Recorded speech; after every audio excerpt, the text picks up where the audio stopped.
El testamento de Toby Marston. Un relato de Sheridan Le Fanu. Narrado por Sara Mendoza. En el viejo camino que va de York hasta Londres, es posible descubrir una casona blanca y negra. Está ubicada 1,5 millas antes de llegar a la antigua taberna del Ángel, cercana también a Applebury. Las personas que están habituadas a pasar por allí la describen como una construcción que se conoce como del tipo abierto. Y es posible afirmar que las inclemencias del tiempo la han convertido en un edificio en ruinas. Un fondo de añosos olmos y los pequeños cristales romboidales de las amplias ventanas, que relucen con el sol crepuscular, permiten que se destaque a la vista de los viajeros. Para llegar hasta la entrada es necesario recorrer un ancho sendero hoy cubierto de malezas, como el camposanto de una iglesia. Y hay veces que algún tronco centenario obliga al curioso a realizar un incómodo rodeo. Con frecuencia pude contemplar desde la diligencia el melancólico sendero. Eran tantos los indicios de decadencia que de inmediato se llegaba a la conclusión de que era un lugar abandonado. La hierba surgía de las grietas y sobre las chimeneas revoloteaban las cornejas. Amortajado por setos elevados y arboledas imponentes, la vieja casona conocida como Glinden Hall comparte el predio con una capilla románica que se halla semioculta 1/4 de milla más adelante, y donde descansan desde tiempos inmemoriales los miembros de la familia Marston. La tristeza del valle de Glinden parece despoblado como una foresta encantada. Un rincón agreste que parece acrecentarse con la presencia de cuervos y ciervos extraviados, cuyos ojos asoman por debajo de su cornamenta. Fueron descuidadas en años recientes las reparaciones, de modo que el tejado se muestra aquí y allá desgarrado, y el remiendo oportuno ha quedado sin realizar. En el lado de la casa expuestos a los vendavales que soplan a lo largo del valle no ha quedado una sola ventana entera, y los postigos solo contienen deficientemente el ingreso de la lluvia. Los techos y muros están enmohecidos y verdes con manchas de humedad. Donde hay filtraciones en el cielo raso, los pisos se han podrido. En las noches tormentosas, según refería el guardia, desde el puente de Griston, se pueden oír las puertas que golpean violentamente y el gemido del viento a través de los pasillos vacíos. Toby Marston, el anciano propietario, conocido en aquel lugar del mundo por sus abuesos, su hospitalidad y sus vicios, murió hace unos 70 años. Se había mostrado benévolo y había intervenido en riñas. Había regalado dinero y había castigado a la gente con su látigo como si fueran caballos.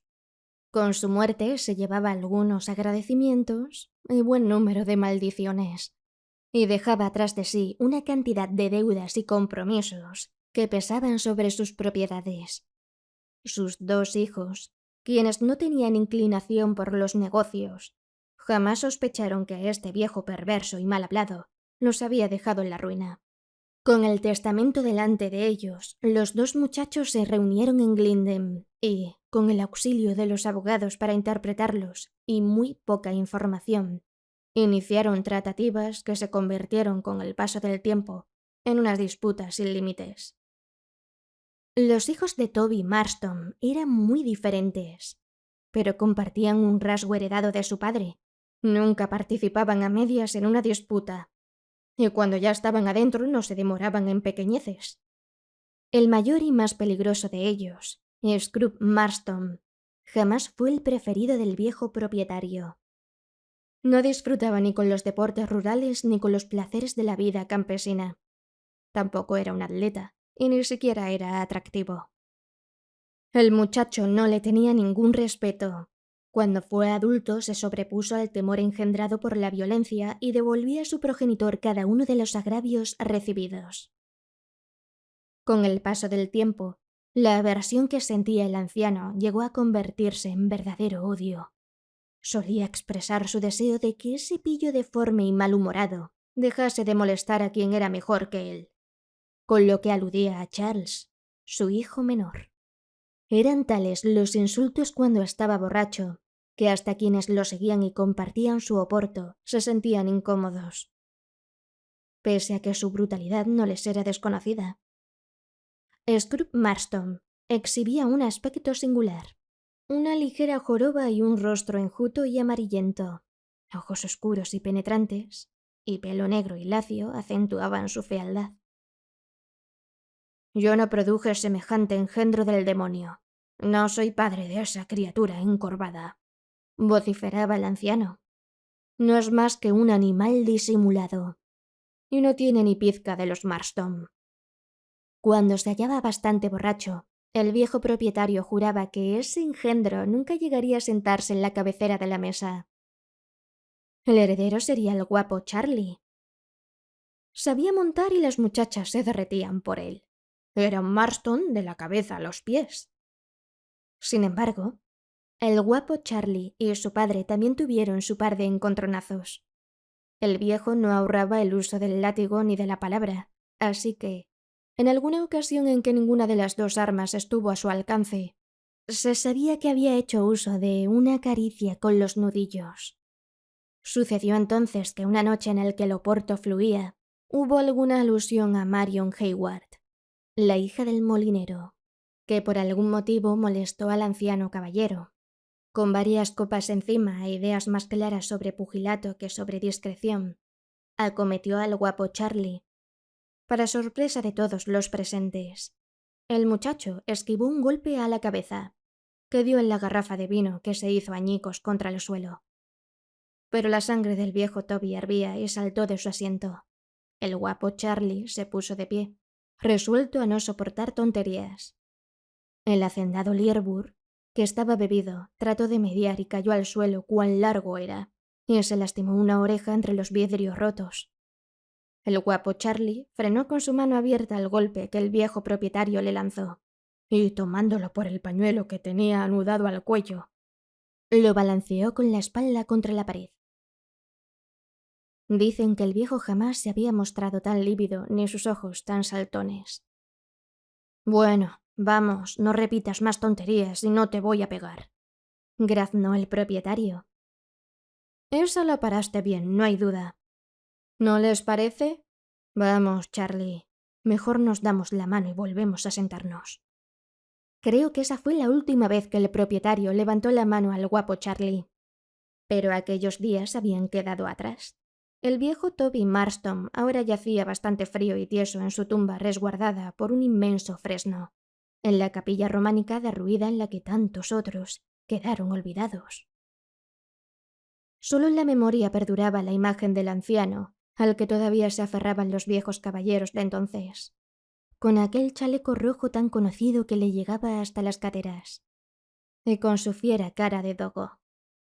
Mientras tanto, los hermanos, entre los que se había desencadenado una contienda irreconciliable, estaban discutiendo en la mesa de la gran sala revestida de roble, donde tantas veces habían resonado las canciones soeces, los juramentos y las carcajadas de los vecinos afectos al viejo propietario de Glendale Hall. Ninguno de los dos jóvenes caballeros habían asistido a las exequias de su padre. El fin se había producido de manera imprevista. Acompañado a su lecho en ese estado eufórico y agresivo en que lo precipitaba el oporto, fue hallado muerto a la mañana siguiente, con la cabeza colgando al costado de la cama y la cara muy oscura e hinchada. Ahora bien, el testamento despojaba a su hijo mayor de Glendale Hall, que había sido legada al primogénito por una ley aplicada desde entonces remotísimas. Scrooge Marston estaba furioso. Su voz profunda y dura se escuchaba mientras insultaba a su finado padre y a su hermano, al tiempo que los destemplados golpes sobre la mesa con que reforzaba sus recriminaciones resonaban en el vasto aposento. Después irrumpió la voz de Charles, más tosca. Luego se produjo un rápido intercambio de frases breves, y más tarde ambas voces juntas crecieron en intensidad y enojo, hasta que por último el tumulto se generalizó con las reconvenciones de los pacíficos y atribulados juristas. Al fin, Scrooge abandonó violentamente la habitación con su rostro pálido y furioso. que se mostraba aún más blanco por contraste con su pelo negro, con sus oscuros y terribles ojos encendidos, con sus puños apretados, con su aspecto más torpe y deforme que nunca a causa de las convulsiones sufridas. El hermano mayor estaba decidido a retener la casa y a iniciar juicio a su rival para expulsarlo. Pero sus asesores legales se oponían a ello. Por lo tanto, con un corazón que hervía de amargura, viajó a Londres y comprobó que la firma encargada de los asuntos de su padre se mostraba bastante bien dispuesta y comunicativa. Verificaron la documentación existente y comprobaron que Glinden no se encontraba sujeta al régimen de mayorazgo. Por muy extraño que resultase, era así. Se hallaba exceptuada de todo compromiso. Era incuestionable que el viejo propietario había tenido pleno derecho a disponer de la finca en su testamento. Pero no por eso Scrooge dejó de asediar al guapo Charlie. Dispuesto a arruinarse con tal de destruir a su hermano, acometió contra el testamento del viejo Marston en la corte de privilegios y también en los tribunales comunes.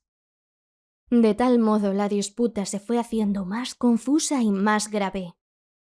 A pesar de que fue derrotado, Scrooge no se calmó, y Charles, por su parte, también había salido perjudicado, ya que el enfrentamiento había significado un deterioro de sus finanzas. Pasaron los años, pero las heridas siguieron abiertas y aún se ahondaron más con el paso del tiempo. Ni uno ni otro se casó, aunque Charles debió atravesar por un episodio que limitó en mucho sus posibilidades. Lo sucedido consistió en una caída de su caballo de caza. A causa de ello, sufrió, entre otras heridas, una conmoción cerebral. Se pensó que no lograría recuperarse, pero con el tiempo llegó a curarse. Si bien se vio aquejado por una lesión en la cadera que definitivamente le impidió cabalgar, y se desvaneció para siempre el ánimo alegre que hasta ese momento lo había acompañado. Tom Cooper, el mayordomo en la gloriosa época de Glimden Hall, todavía conservaba su puesto en aquel periodo de marchito esplendor. Habían transcurrido 20 años desde la muerte del viejo amo. Su rostro tenía el tinte sombrío que confiere el paso del tiempo y, salvo en el trato con el dueño de casa, se había vuelto más hosco. Charlie, por su parte, rengo y valiente, requería el auxilio de un bastón para su penoso deambular. Cuando se dispuso la venta del caballo de caza, desapareció la última tradición en Glimden Hall. El joven propietario, como todavía se le denominaba, impedido por el infortunio, se entregó a una vida solitaria y, con la mirada baja y un aspecto apesadumbrado, cojeaba lentamente sin compañía por la vetusta finca. En algunas ocasiones, el viejo Cooper se atrevía a hablar con franqueza a su amo.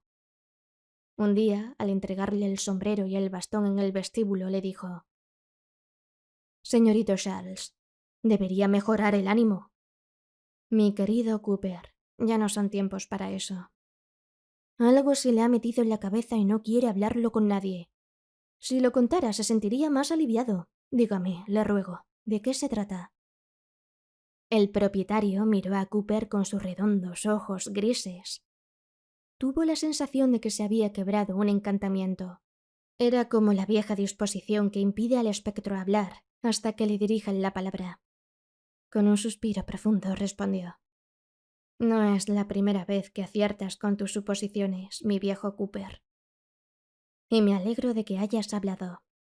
Por cierto que algo ha estado metido en mi cabeza desde que sufrí aquella caída. Sígame y cierra la puerta». El propietario abrió la puerta de la sala revestida de roble y echó una mirada distraída a los cuadros que colgaban en torno. Hacía tiempo que no entraba allí. Durante un rato volvió a contemplar la cara de Cooper antes de reanudar la conversación. «No es mucho, Cooper, pero me preocupa aunque no tiene demasiada importancia. No me preocupa, en cambio, decírtelo. Siempre fuiste leal a la familia». «Señorito Charles, en los oídos de Cooper se hallará tan seguro como en un cofre sepultado en una cisterna». «No es más que esto», dijo Charles Marston a la vez que bajaba su mirada hacia el extremo del bastón. «Todo este tiempo que, según pensaban, estuve como muerto, Después de la caída, permanecí con el viejo amo.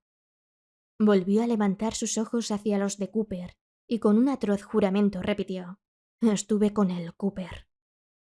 A su modo, señor, era un buen hombre.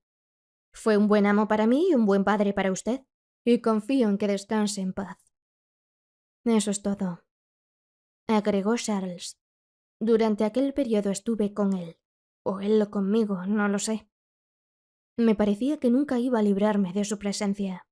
Todo el tiempo me importunaba sobre una misma cuestión.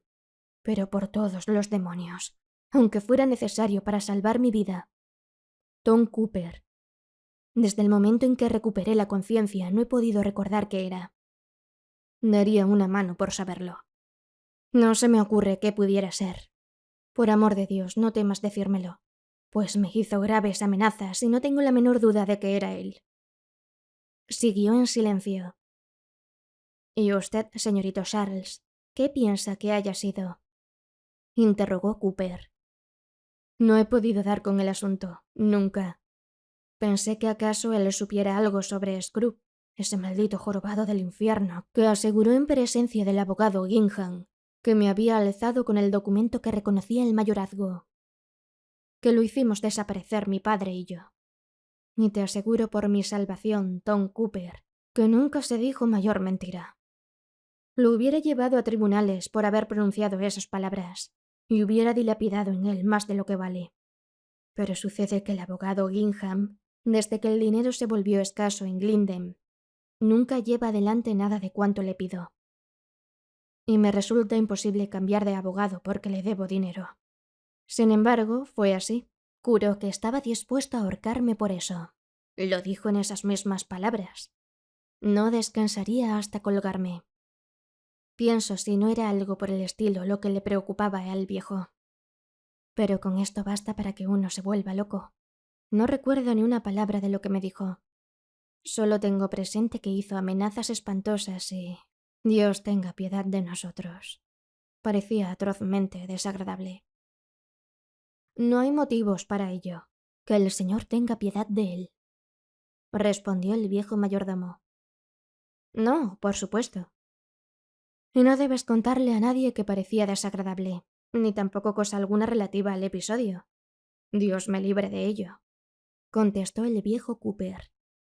Pero no se tratará del desaire que se le hizo por tanto tiempo, al no ponerle una lápida y una inscripción que diga quién es. Claro, no había pensado en ello. Ven conmigo. No sé cómo, pero trataré de arreglarlo. Era una hermosa puesta de sol otoñal, cuando luces melancólicas y largas sombras desparraman sus peculiares efectos sobre el paisaje. El guapo Charlie y el viejo mayordomo recorrieron el pintoresco lugar hasta donde se hallaban las tumbas, sitio sombreado por añosos árboles en que, al fin, también habría de reposar el actual propietario, Charles Marston. Al llegar al senderito preguntó: ¿cuál de los perros aulló durante toda la noche? Tuvo que ser un perro vagabundo, señorito Charlie. Los nuestros estaban en las perreras. Por lo que pude comprobar, era un animal de pelaje blanco con cabeza negra. Estaba husmeando la escalinata que hizo construir el viejo amo aquella vez que tuvo problemas en la rodilla. Tuve ganas de arrojarle algo. ¿No es ese?, dijo el propietario, deteniéndose abruptamente y señalando con su bastón a un perro de color blanco sucio, con una gran cabeza negra, que corría en torno de ellos en un amplio círculo. Llamó al perro con un silbido. Era un dogo de gran tamaño, medio muerto de hambre. Está flaco como un palo, completamente sucio y las uñas parecen muy gastadas, observó Charlie. No tiene mala traza, Cooper. Mi pobre padre sentía predilección por los buenos dogos. Él sabía diferenciar un animal valioso de uno vulgar. El perro había levantado los ojos para mirar al dueño de la casa, y éste pensaba hasta qué punto se asemejaba a los rasgos de su padre, cuando esgrimía el látigo y maldecía a un peón. Será mejor sacrificarlo. Hay que decirle al guardián que disponga de él, Cooper. Es tan corpulento que puede derribar un carnero, y no quiero que se alimente con mi rebaño. Pero no iba a resultar fácil librarse del perro. El animal contempló a Charlie con mirada triste. Cuando los dos hombres se alejaban, lo siguió de lejos. No resultaría fácil deshacerse de él. Aunque trataban de espantarlo, el animal corría en torno de ellos en amplios círculos, como si fuera el perro infernal infausto. La única diferencia era que no dejaba llamas a su paso. Su aire suplicante conmovía, y Charlie lo llamó para acariciarlo. Ahora el perro lo seguía obediente, como si hubiera pertenecido al guapo Charlie toda su vida. Cooper quitó el cerrojo de la puerta de hierro de la capilla y el animal se mantuvo a estrecha distancia de sus talones y los acompañó en la visita. Cada integrante de la familia Marston tenía su tumba propia enmarcada por un zócalo de argamasa.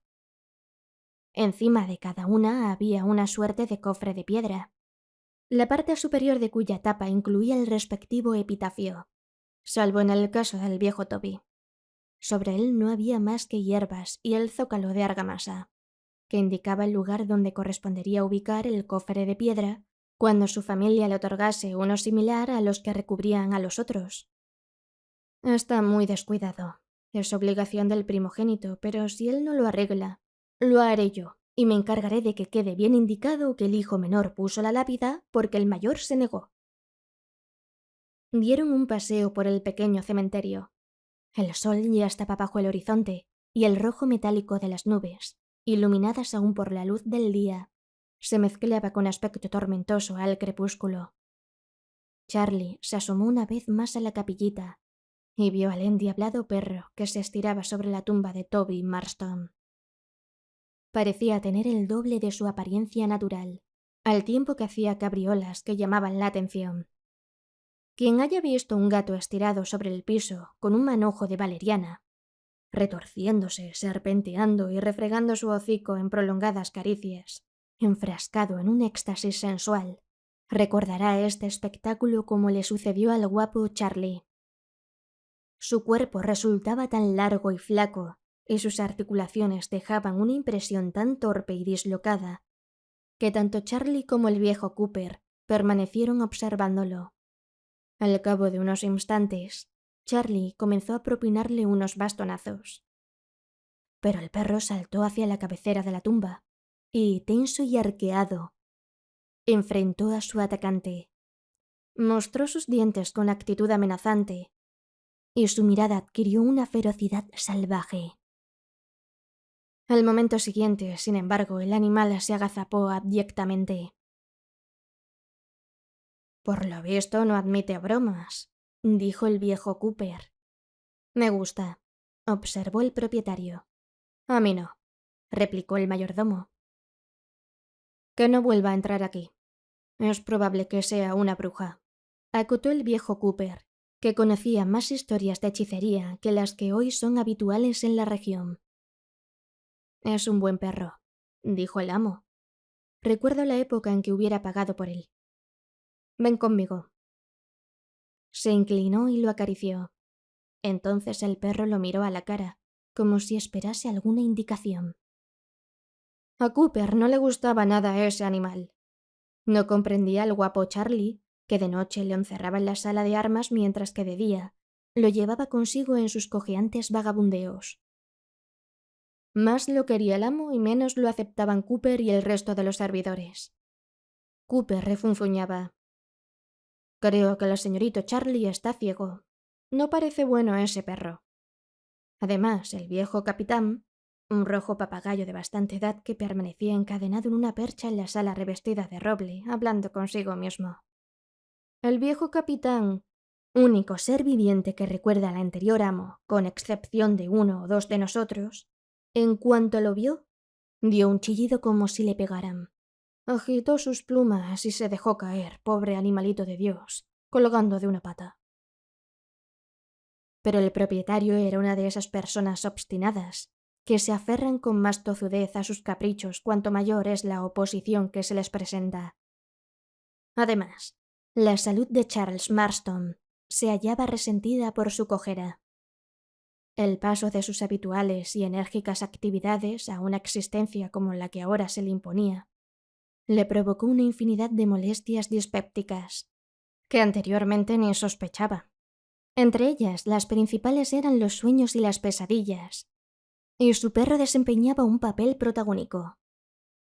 El animal parecía agrandarse junto al lecho del propietario y, una vez que alcanzaba inmensas proporciones, se sentaba a sus pies con una repulsiva semejanza a las achatadas facciones que tenía el finado Toby, con sus típicos gestos de la cabeza, y comenzaba a hablarle acerca de Scrooge y a decirle que todo estaba torcido, que debía reconciliarse con su hermano, que él, el viejo propietario, le había jugado una mala pasada, que faltaba poco tiempo, que lo justo era justo y que, allí donde estaba, se sentía inquieto por Scrooge.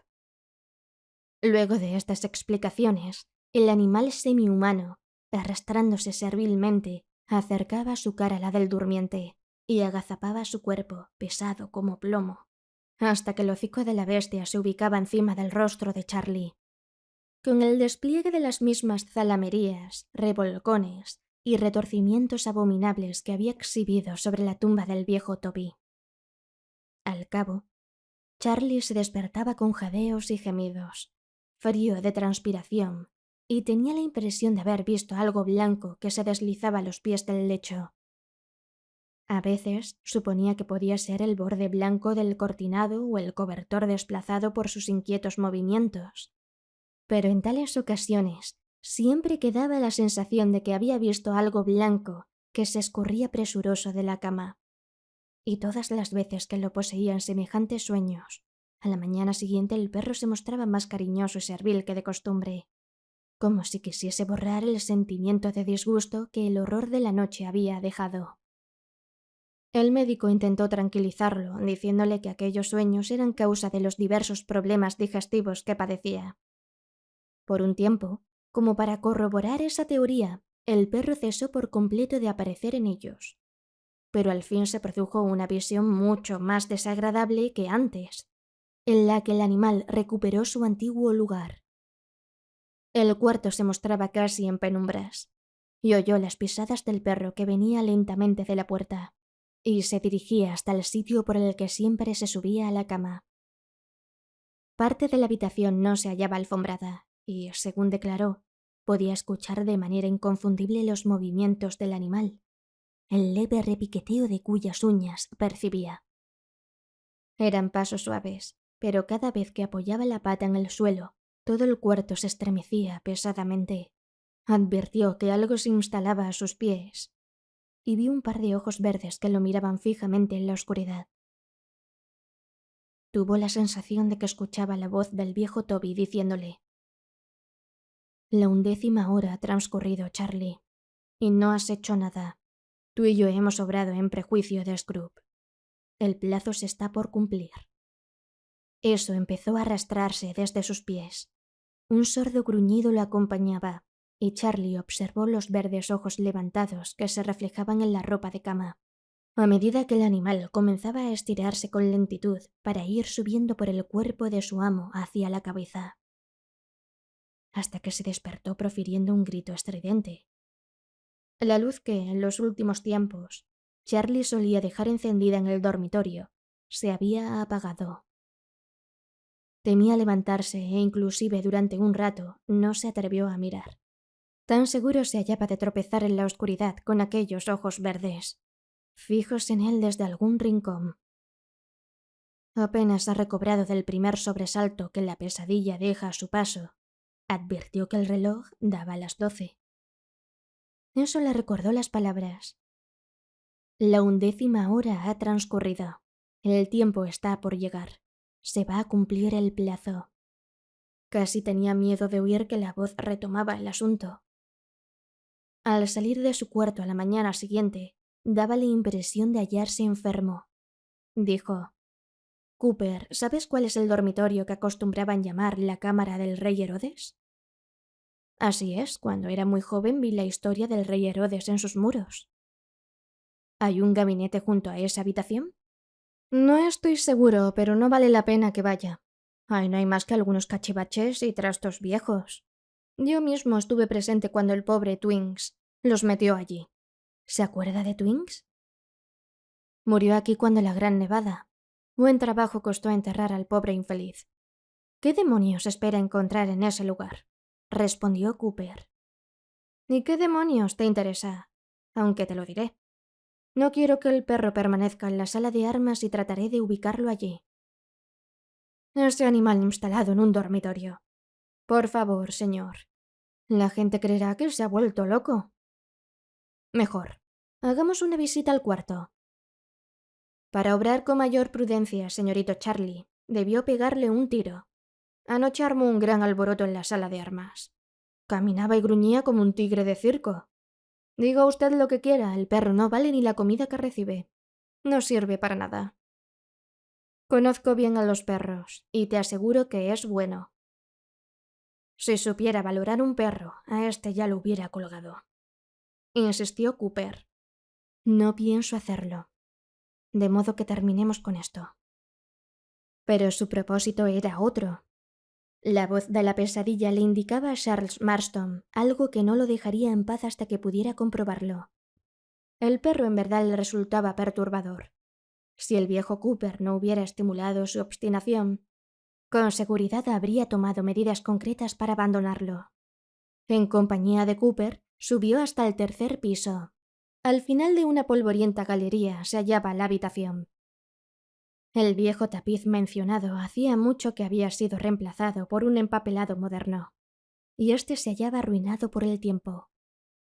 Una espesa capa de tierra se había acumulado sobre el piso, y sillas y mesas rotas se encontraban dispersas por la espaciosa cámara. El propietario miró a su alrededor, y hubiera resultado muy difícil determinar si se sintió aliviado o desilusionado. No hay muchos muebles aquí. Me dijiste algo últimamente. No me refiero a esta mañana acerca del cuarto o del gabinete. O de no sé qué. Me he olvidado. No, señor, le aseguro que no. Tenía olvidado este cuarto desde hace 40 años. ¿Hay algún mueble antiguo al que llamaban alacena? ¿Una alacena? Bueno, sí, no tengo la menor duda. Estaba en el gabinete, ahora que me lo recuerda. Contestó Cooper, pero quedó empapelada. ¿Se puede saber qué es? Un armarito dentro de la pared. Ajá, señálame más o menos dónde. Bien, creo que es por aquí. Contestó golpeando con los nudillos la pared. En efecto, aquí está. Agregó cuando el sonido a hueco de una puerta de madera respondió a sus golpes. Charlie arrancó el empapelado suelto y puso al descubierto las puertas de un armario ubicado en la pared.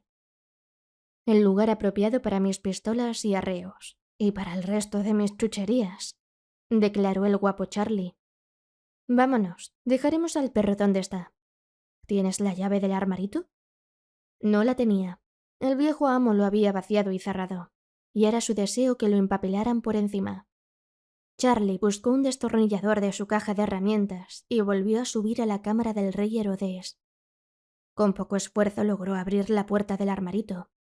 En su interior había cartas y contratos de arriendos cancelados, así como un documento de pergamino que llevó a la ventana y leyó con gran agitación. Era un acta suplementaria, redactada unos 15 días después que los otros documentos relativos a la finca y anterior al casamiento de su padre. Allí se estipulaba estrictamente que Glinden Hall pasaría al primogénito, según el régimen de mayorazgo. El guapo Charlie, en el curso de los litigios con su hermano, había adquirido rudimentariamente algunos conocimientos de técnica legal, y sabía fuera de toda duda que ese testimonio no solo habría de transferir la casa y las tierras a Scrooge, sino que además lo dejaría a merced de su iracundo hermano, quien estaría autorizado a reclamarle hasta la última moneda que hubiese percibido en concepto de renta a partir de la muerte de su padre. Era un día lúgubre y gris, amenazante, y la oscuridad crecía a merced de la copa de uno de los sombríos y añosos árboles que cubrían la ventana. Desconcertado, trató de reflexionar. Guardó el documento en su bolsillo y estuvo casi decidido a destruirlo. Poco tiempo atrás, en tales circunstancias, no hubiera vacilado un instante, pero ahora su salud y sus nervios estaban perturbados, y se sentía poseído por un temor sobrenatural que el extraño descubrimiento del pergamino no hacía más que confirmar. Un gruñido sordo y prolongado y un arañazo impaciente venía del otro lado de la puerta. La abrió y vio al perro, no en el tamaño que adquiría en sus sueños, sino en actitud alegre, con gestos serviles que trataban de halagarlo. Mientras rondaba por el gabinete, el animal gruñó amenazante en los rincones y pareció hallarse en un estado de irrefrenable perturbación. Luego inició otra vez los retozos. El miedo de Charlie comenzó a disminuir, de modo que casi se reprochó por haber actuado con tanta antipatía con el animal. Y aunque resultara extraño, la presencia del perro lo fue tranquilizando, ya que se mostraba fiel y bien dispuesto. Pasados los primeros momentos, había tomado una decisión. No informaría a su hermano del descubrimiento, pero tampoco iba a destruir el documento. Dejaría una carta que explicase el hallazgo del pergamino, dirigida al único albacea sobreviviente, quien con absoluta seguridad ya había olvidado todo el asunto.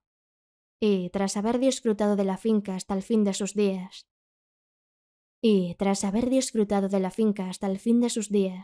dispondría que todo quedara en regla después de su muerte. ¿No era acaso lo correcto? Sin duda alguna, esta solución satisfacía su conciencia, y pensó que esto favorecía también a su hermano. Hacia la puesta del sol, salió a realizar su caminata habitual. Cuando regresaba, el perro comenzó a ponerse juguetón y alborotado, corriendo a su alrededor en grandes círculos, con la cabeza entre las patas delanteras. Cuanto más excitados se tornaban, sus movimientos iban siendo más nerviosos, y los círculos más estrechos, y más fieros los gruñidos. Charlie tomó su bastón, pues notó que los ojos y las muecas de la bestia anunciaban un ataque. Comenzó a lanzarle varios golpes con su bastón, pero se fue sintiendo cansado de mantenerlo a distancia. De pronto, el dogo volvió a sus movimientos serviles, y cuando el propietario le descargó 2 pesados bastonazos, el perro apenas gimió y lamió sus pies. El guapo Charlie se sentó en un árbol caído y su torpe compañero, recuperando de inmediato su ánimo, empezó a olfatear y a hurgar entre las raíces. El hombre verificó si el documento seguía en su bolsillo. Allí estaba, en efecto. De nuevo reflexionó acerca de la duda que tenía sobre conservarlo, para que después de su muerte fuese devuelto a su hermano, o destruirlo. Comenzaba a inclinarse por esto último, cuando un gruñido del animal lo sobresaltó. Un bosquecillo de añosos árboles se observaba hacia el oeste, y un débil resplandor reflejado desde las alturas del cielo, luego de que el sol se hubiese puesto, comunicaba a las tinieblas crecientes una rojiza vaguedad. La foresta contagiaba soledad. Su horizonte estaba cerrado en todas direcciones con excepción de una. Se levantó y miró por encima de la barrera que accidentalmente formaban los troncos de los árboles caídos. Desde allí contempló al perro, cuyas dimensiones crecían hasta presentar un aspecto alargado. Su cabeza parecía haber adquirido el doble del tamaño natural. La pesadilla volvía a dominarlo. El cuerpo se asemejó a un enorme lagarto blanco y se retorcía entre las ramas, mirándolo como si fuera a devorarlo. Escapó entonces como pudo en dirección a la casa. Cuando el perro se unió a él parecía tranquilizado y hasta mostraba buen humor, en tanto que su figura ya no tenía ningún parecido con la bestia que rondaba sus sueños. Aquella noche, Charlie llamó al guardabosques y le explicó que el perro se hallaba rabioso y había que eliminarlo. Podía pegarle un balazo en la sala de armas donde se encontraba, pero había que tener la seguridad de que no saliese con vida. Le entregó su revólver cargado con pesada munición. Lo acompañó hasta el vestíbulo y le dijo en un susurro: «Escuche un momento». El perro se hallaba muy excitado en la habitación. Gruñía ominosamente y corría alrededor del cuarto. No le dé la menor oportunidad, ¿me entiende? Y descargue toda la munición. No es la primera vez que disparo contra un perro rabioso, señor, respondió el individuo. Cuando el guardabosques abrió la puerta, el perro saltó, giró sobre sí, al parecer como si buscase refugio en la chimenea. Pero eso no debía suceder a ningún precio. Y profirió un alarido que se asemejaba al grito de un hombre atrapado por una piedra de molino. Antes de que pudiera saltar sobre el guardabosques, este disparó una carga. El perro se le arrojó encima y rodó, pero recibió la segunda carga en la cabeza. Nunca vi una cosa semejante ni escuché chillido igual. ¿Está muerto?, preguntó Charlie. Sin lugar a dudas, señor. Per dice que es una bruja. Y aquí sonrió pálidamente. De modo que no debe permanecer en Glinden Hall. Charles Marston pudo entonces reposar una semana como desde hacía tiempo no lo hacía. Pero cuando tomamos una buena decisión, es mejor que actuemos con prontitud, ya que hay en nosotros una tendencia incontenible hacia el mal. Por lo tanto, si se le permite actuar, el mal desviará los propósitos iniciales. Si Charlie había pensado hacer un gran sacrificio y mostrarse honesto con su hermano, muy pronto tal proyecto se desvaneció. Además, volvieron las amenazas de Scrooge con los mismos estribillos. No descansaría hasta encontrar el documento que demostraba cuáles eran sus derechos, y lo llevaría a la horca. Charles Marston, luego de su reciente y culpable comprobación y ocultamiento, se sentía amedrentado. Lo amenazaba la existencia del pergamino, y llegó a la conclusión de que era mejor destruirlo. Vaciló, pero sin embargo al fin lo hizo, y se libró de ese testimonio, que en cualquier momento podía convertirse en la razón de su ruina. Al principio se sintió aliviado, pero poco después comenzó a sentir un terrible desasosiego. Ya no sentía aquellos escrúpulos sobrenaturales. Ahora el problema era de otra índole. Sin embargo, esa noche creyó que lo despertaba una violenta agitación en su lecho. A pesar de la poca luz, pudo ver dos figuras al pie de la cama. Una de ellas parecía la de su hermano Scrooge, en tanto que la otra era la del viejo propietario. Ambas le habían sacado del sueño. Toby Marston le habló para decirle: «Fuera de nuestra casa. Vendremos juntos y nos quedaremos. Aunque te advertí, lo hiciste con plena conciencia. Ahora Scrooge te colgará. Los dos juntos te colgaremos, engendro del demonio». Desfigurado por los balazos y la sangre, el viejo dueño adquirió gradualmente un parecido cada vez mayor con el perro. Comenzó a estirarse y a trepar por la cama desde los pies. Al mismo tiempo, Charlie advirtió que la presencia que se hallaba del otro lado, apenas una oscura sombra, comenzaba también a subirse al lecho. De inmediato, se desencadenó en el dormitorio una terrible confusión con un parloteo acompañado de carcajadas. Al propietario le fue imposible entender las palabras, pero despertó gritando y comprobó que se hallaba de pie en el piso. Los fantasmas y el griterío se desvanecieron, si bien se escuchó un estrépito, acompañado por el tintineo de los fragmentos de un objeto destrozado. De la repisa se había caído y se había estrellado sobre la piedra del hogar el recipiente de porcelana que por generaciones había sido empleado para bautizar a los Marston de Glinden. No me extrañaría que Scrooge hubiera muerto, pues toda la noche soñé con él, le dijo la mañana siguiente al viejo Cooper. También yo lo vi en sueños, señor. Me pareció que profería maldiciones y juramentos porque lo habían robado, mientras... Dios lo tenga en la gloria. El viejo amo, puedo jurar que era él, me decía: «Levántate, Cooper. Dame una mano para colgarlo». Condenado ladrón miserable, porque no es más que un cuzco de porquería. No un cachorro mío. Parecía el perro que mataron las otras noches. Tuve la sensación de que el viejo amo me daba un puñetazo. y yo me ponía en actividad, diciéndole: «A sus órdenes, señor». Era como si en la habitación todavía estuviese el viejo amo.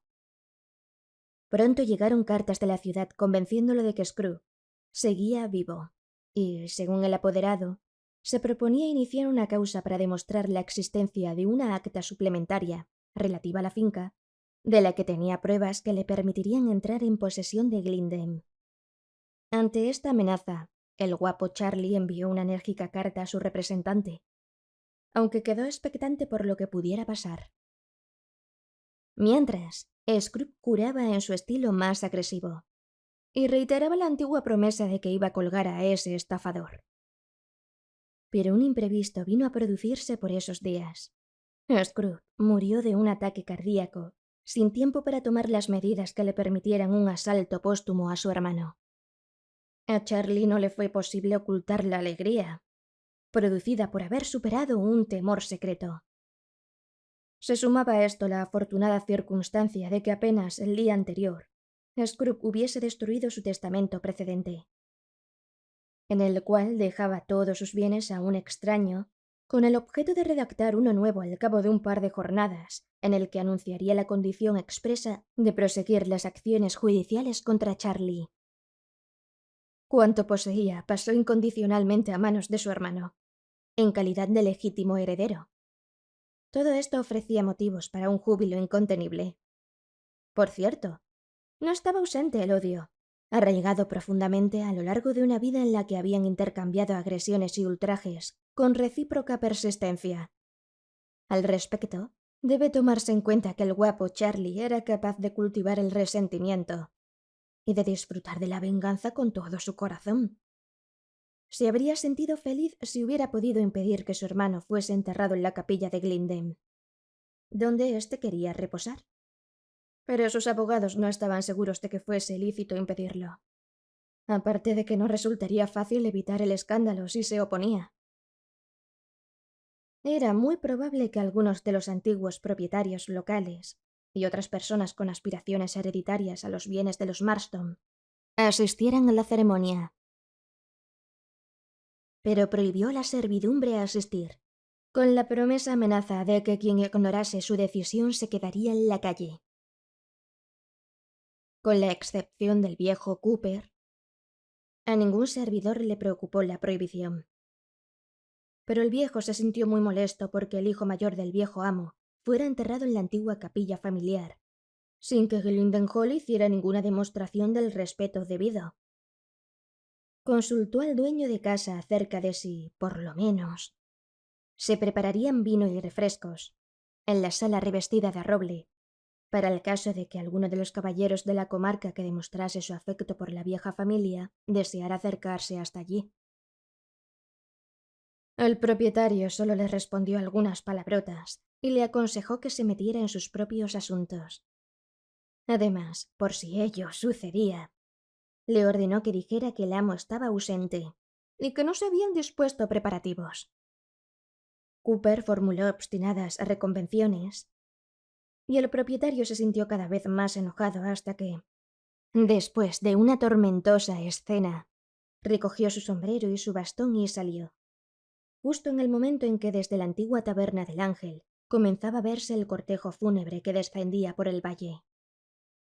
Cooper anduvo rondando desconsolado y, cuando el entierro concluyó y comenzaron a irse los asistentes, regresó a la casa. Antes de llegar a ella, un coche del cortejo se acercó y dos caballeros con capas negras y crespones en los sombreros descendieron y comenzaron a subir la escalinata que conducía a la mansión. Cooper los siguió lentamente. Supuso que el coche habría dado la vuelta para estacionarse en el patio, pero cuando llegó a la entrada ya no se veía. Por consiguiente, el mayordomo ingresó en la casa detrás de los enlutados. En el vestíbulo otro servidor le comunicó que había visto a los dos caballeros con capas negras cuando se dirigían a la escalera, sin haberse quitado los sombreros ni haber solicitado permiso a nadie. Era muy extraño y una excesiva libertad, de modo que subió a buscarlos. Los caballeros no volvieron a ser vistos y, a partir de ese instante, La casa se vio perturbada. No había sirviente que no tuviese algo que contar. Pasos y voces lo seguían a veces por los pasillos, y susurros ahogados, siempre amenazadores, se oían desde penumbrosos escondrijos. La flaca señora Beckett, quien juzgaba que tales historias no eran mucho más que infundios, les reprochaba su conducta, pero ella misma, poco después, llegó a formarse una opinión diferente sobre el asunto. Comenzó a oír voces, con un formidable agravante. Siempre las escuchaba cuando decía sus oraciones. Lo que había hecho puntualmente durante toda su vida. En esas ocasiones la mujer era espantada por palabras que iban creciendo hasta convertirse en amenazas y blasfemias. Le pareció que las voces atravesaban los sólidos muros de la vieja casa, ya de un sector, ya de otro. A medida que se aproximaban, se volvían más furiosas, como si varias personas hablasen al unísono. Dominada por el terror, la señora Beckett no se atrevía a permanecer de rodillas, salvo el golpeteo del corazón contra su corsé y la espantosa agitación de sus nervios. La destinataria ya no recordaba qué decían sus voces. Una frase tras otra iban desapareciendo. Amenazas, expresiones impías, cada cual articulada de manera atroz. Desaparecían tan pronto como eran escuchadas.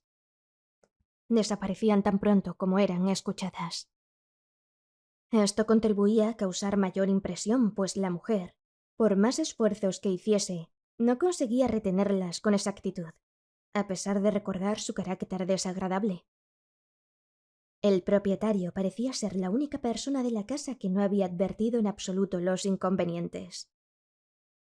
2 veces en el curso de la semana, la señora Beckett decidió renunciar a sus funciones. Sin embargo, una mujer prudente que se había sentido cómoda por más de 20 años en un mismo lugar, era más que probable que lo meditara con detenimiento.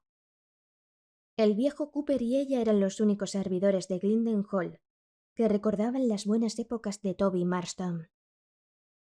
El resto del personal doméstico no sentía el mismo apego por el pasado.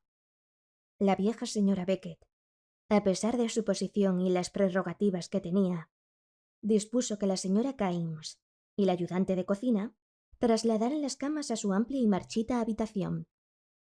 El viejo Cooper se mostraba irritado. Bastante incómodo se sentía a causa del ingreso en la mansión de las 2 figuras embozadas. Pero se negaba a creer en las anécdotas de las mujeres. Una noche, fue llamado al salón revestido de roble, donde se encontraba fumando el guapo Charlie. Me pregunto, Cooper, ¿con qué propósito has estado asustando a estas locas mujeres con tus relatos? Por todos los demonios. Si has estado viendo fantasmas, este no es un lugar adecuado para ti. Y conviene que vayas preparando las valijas. No me quedaré sin servidores. La señora Beckett vino a verme en compañía de la cocinera y del ayudante de cocina, pálidas como la tiza. Y una detrás de otra me aconsejaron que trajese un sacerdote para que permaneciera en la casa y que exorcizara al demonio. Estás llenándole la cabeza de estupideces. Y Meg se va a la portería todas las noches, temerosa de quedarse aquí. A causa de tu cerebro reblandecido, estás llenando la casa de cuentos de viejas comadres.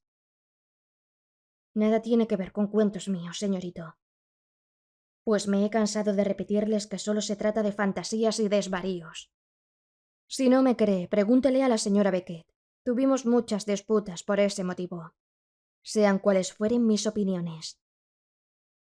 El guapo Charlie se volvió con el propósito de sacudir la ceniza de su pipa en el hogar. Luego enfrentó a Cooper. Sé que cuando quieres no eres tonto, mi viejo Cooper. ¿No te parece que no hay que decirles una palabra a estas mujeres con cabeza de chorlito? En alguna época tenías una buena mollera, Cooper. No le pongas encima un bonete de asno, como solía decir mi padre. Maldita sea. No debes estimularles las tonterías para que se enardezcan las unas a las otras con su cháchara y la gente empieza a murmurar lo que no debe acerca de Glinden y la familia. Las mujeres ya dejaron la cocina. Ve a encender un poco de fuego y prepárate una pipa. Cuando termine esta, iré a hacerte compañía y fumaremos un rato juntos, mientras tomamos un vaso de aguardiente.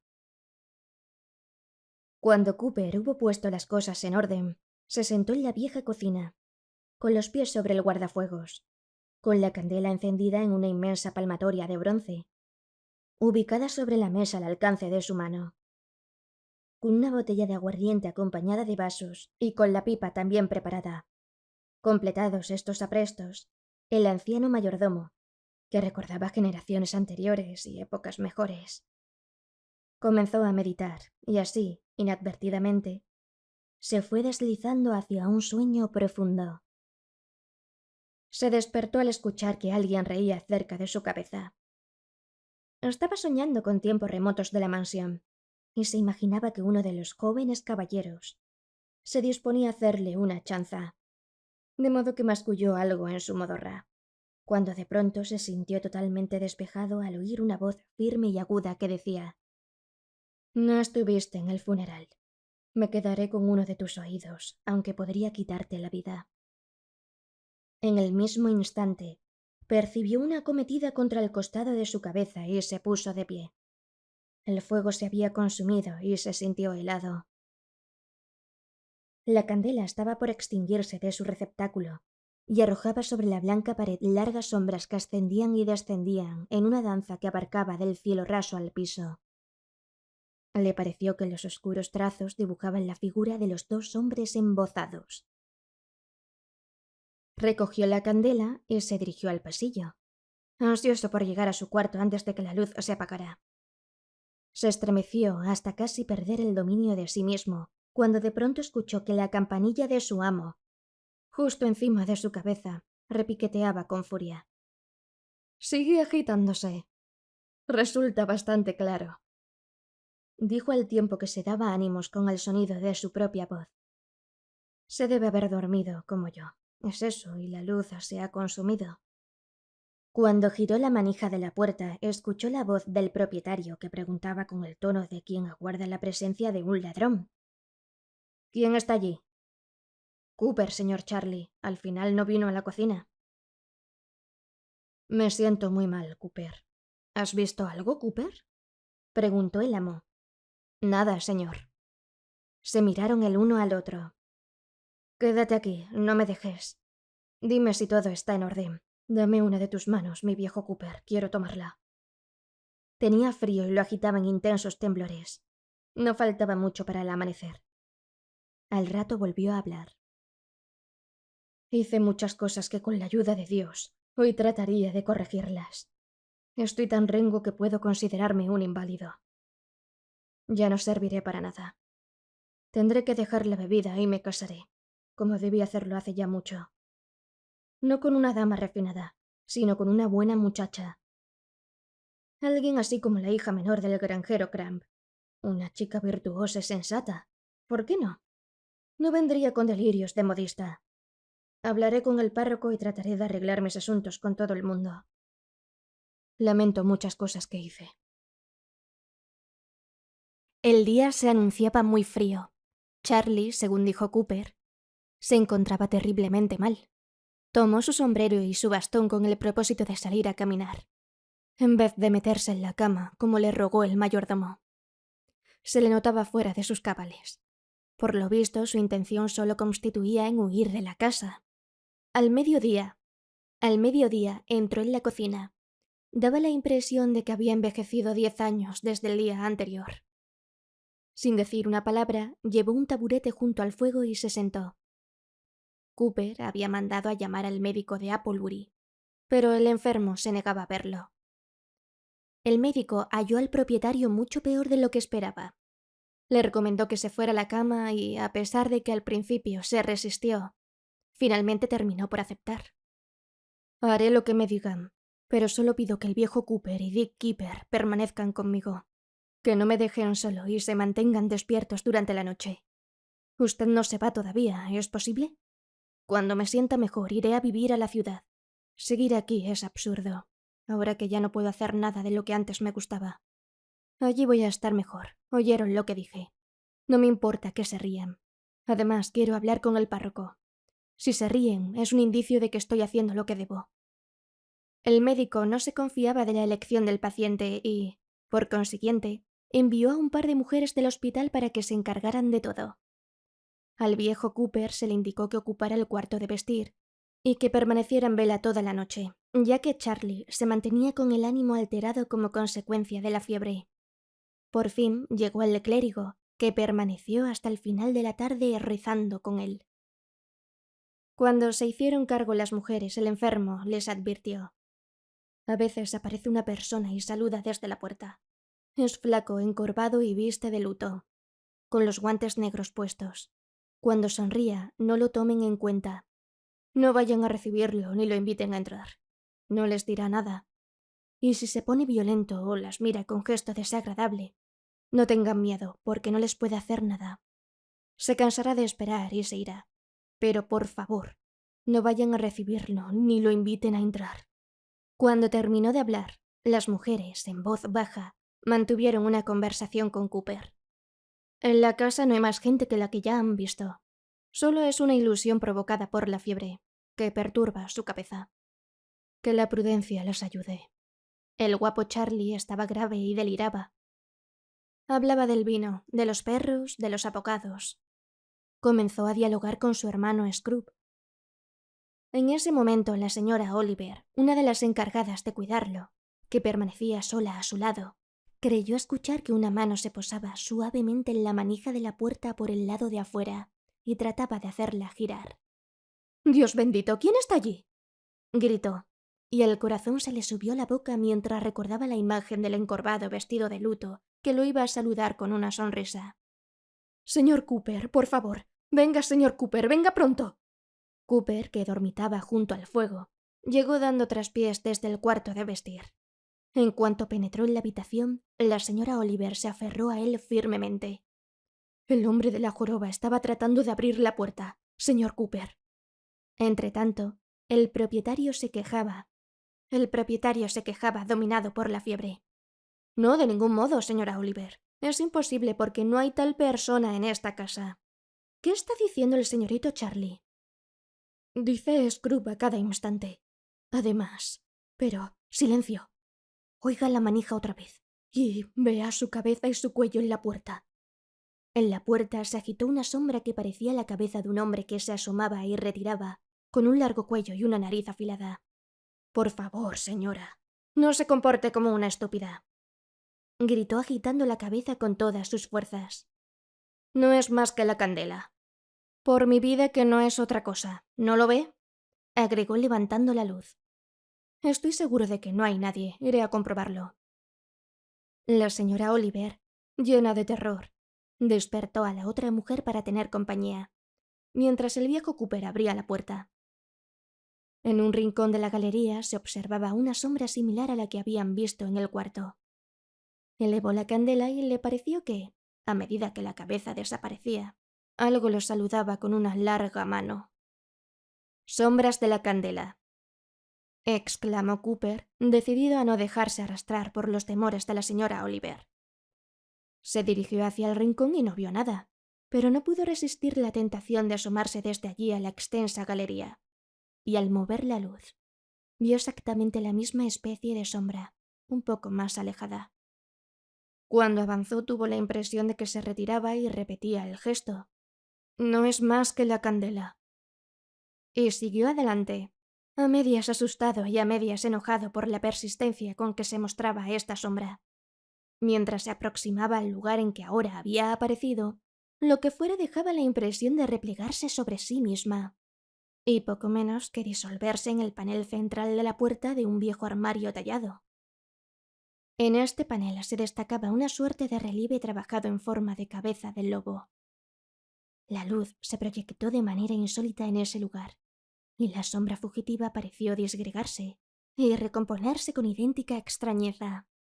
El globo del ojo relució al reflejar la luz proyectada, que también resplandeció en la mueca de la boca, y Cooper creyó ver uno de los ojos fieros de Scrooge Marston, que lo miraba con firme resolución. Incapaz de moverse, El viejo mayordomo permaneció contemplando esta visión hasta que advirtió que el rostro y la figura correspondientes empezaban a surgir poco a poco de la madera. Oyó voces que se aproximaban con rapidez desde un costado de la galería, y se volvió para regresar a la carrera. Dios nos tenga piedad. Un ruido que parecía sacudir la antigua casa como si fuera una poderosa racha de viento lo persiguió mientras huía. Cooper irrumpió en la habitación de su amo, casi enloquecido de terror, y cerró con llave la puerta. ¿Oyeron eso?, susurró Cooper. Pero ni el menor rumor perturbaba ahora la completa quietud de la noche. Entonces exclamó: «Dios bendito, temo que la que esté perturbada sea mi cabeza». No contó nada, solo comentó que se había comportado como un viejo idiota. Lo habían atemorizado con su conversación. Ahora el crujido de una ventana o la caída de un alfiler bastaban para asustarlo. Se arregló para pasar la noche, con ayuda del aguardiente mientras permanecía sentado junto al fuego. Charlie se fue recuperando de la fiebre cerebral, pero no llegó a curarse por completo. La menor cosa podría causar una recaída. Todavía no se hallaba con fuerzas para que se lo pudiese trasladar a un ámbito más adecuado para su pleno restablecimiento, en su único acompañante nocturno. El enfermo, reclinado a medias en la cama, disfrutaba de su cachimba nocturna y exigía que Cooper lo acompañara fumando. Cuando se entregaban a ello, puesto que la acción de fumar es un placer taciturno, la conversación no se iniciaba hasta que el señor de Glinden completaba su tercera pipa. El tema no resultaba del agrado de Cooper. Tú sabes, mi amigo, tan bien como yo, quiénes han permanecido todo este tiempo en la casa. No me lo niegues, ¿eh? ¿Eran Scrooge y mi padre?, dijo el propietario contemplándolo con una sonrisa astuta. No diga esas cosas, señor, le respondió el viejo Cooper, un tanto torvo y asustado, sin quitarle los ojos del rostro. ¿Para qué sirve disimular, Cooper? Scrooge te dejó sordo del oído derecho, bien lo sabes. Y casi me deja seco con esta fiebre. Pero todavía no terminó conmigo. Y parece atrozmente perverso. ¿Tú lo viste? Cooper se sintió muy amedrentado y una extraña sonrisa que se asomó en los labios de Charlie lo atemorizó aún más. Dejó su pipa y, como si estuviera soñando, permaneció mirando a su amo. Si pensara de ese modo, no sonreiría como lo está haciendo, observó Cooper. Estoy cansado, Cooper, y da lo mismo sonreír que hacer cualquier otra cosa. Seguiré sonriendo mientras pueda. Eso era cuanto quería decirte. Ahora yo me voy a dormir. Sigue nomás con tu pipa. El propietario se dio vuelta en la cama. El viejo Cooper echó una mirada a la puerta. Llenó a medias su vaso de aguardiente y se fue a su cama del cuarto de vestir. De improviso, en lo más profundo de la noche, fue despertado por el amo, que se hallaba de pie junto a su lecho. Te traigo algo así como un regalo. Allá recibí el alquiler de Hazeldene. Y quiero que te quedes con esto. Son 50 libras. El resto mañana se lo das a Nell y Carwell. Dormiré mejor. He visto a Scrooge, y después de todo no es tan mala persona, mi viejo. Se puso un crespón sobre la cara porque le dije que no la soportaba. Ahora haré muchas cosas por él. El propietario puso afectuosamente su temblorosa mano en el hombro del anciano y regresó a su cuarto. No me gusta en absoluto cómo está. El médico no viene con la frecuencia necesaria. Esa extraña sonrisa suya. En su mano estaba fría como la muerte. Dios quiera que no esté perturbado. Luego de estas reflexiones recordó el regalo y al cabo quedó dormido. A la mañana siguiente, cuando entró en el dormitorio, Charlie ya había abandonado el lecho. No importa, ya volverá, pensó el viejo Cooper ordenando la habitación como de costumbre. Pero no regresó. Entonces comenzó la inquietud, seguida de terror cuando empezó a resultar evidente que el amo no estaba en la casa. ¿Qué le había sucedido?